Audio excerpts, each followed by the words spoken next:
I figured it'd be easier to do this as a video instead of a comment, just so I can kind of show you what I'm talking about. So the first thing, I'm not really sure how familiar you are with using phase contrast, but first thing I'd say is just to make sure the condenser setting lines up with your lens. So for example, pH1, we go down in here and look at, okay, pH2 for this is the 20x objective, the 10x is pH1, that's what I have it on right now, and get that locked in.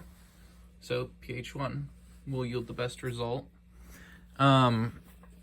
It's also super finicky, so if I can get this in shot, if I can, oh my gosh, okay, hold on, I gotta do with one hand.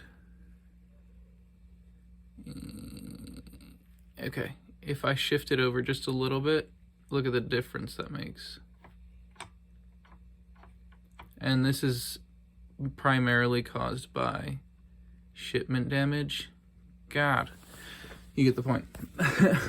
Primarily caused by shipment damage, but just making everything is completely not out of whack. It'll also help if your light source is not tilted, but again, shipment damage, had to JB weld it, and I'm still trying to figure out how to make it work a little bit better. Aside from that, if your microscope has it, this is honestly the main reason I'm able to get this thing up so quickly, because this is my first phase contrast microscope. Again, here, let me show you. This is what I was on before. There we go. For like 4 years. Not knocking it. It's pretty good for, I've been paid for 13 bucks for it, I think. But anyways, over here, I can change the optical path, and one of them is this Bertrand. Hit the power button on accident. Anyways, it has this view, which is my saving grace. Let's see if I can turn this down.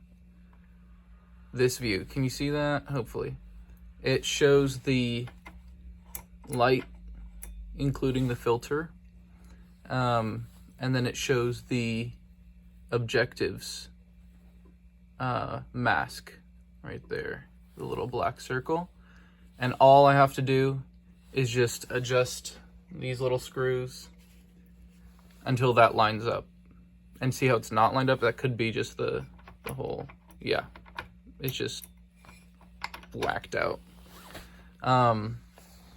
If your microscope doesn't have that view, I'm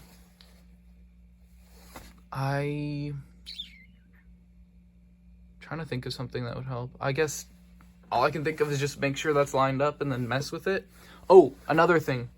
The thickness of your sample matters in how good the effect is.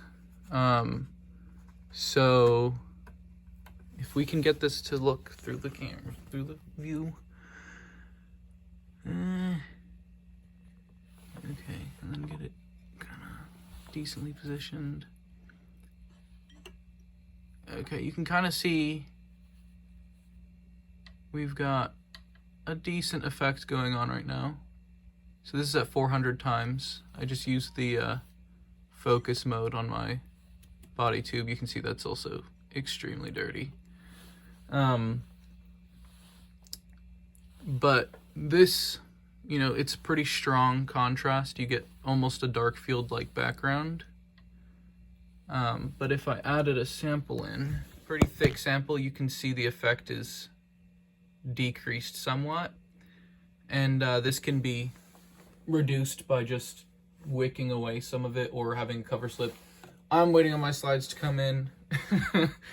So kind of rocking a pretty unbalanced setup here with the gigantic, pretty awesome thing and some nice optics, but just killing it with this random sheet of plastic.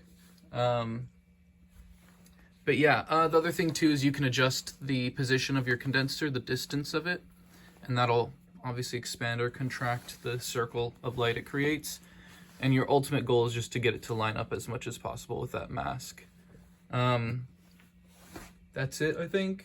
If you have any more questions, just let me know.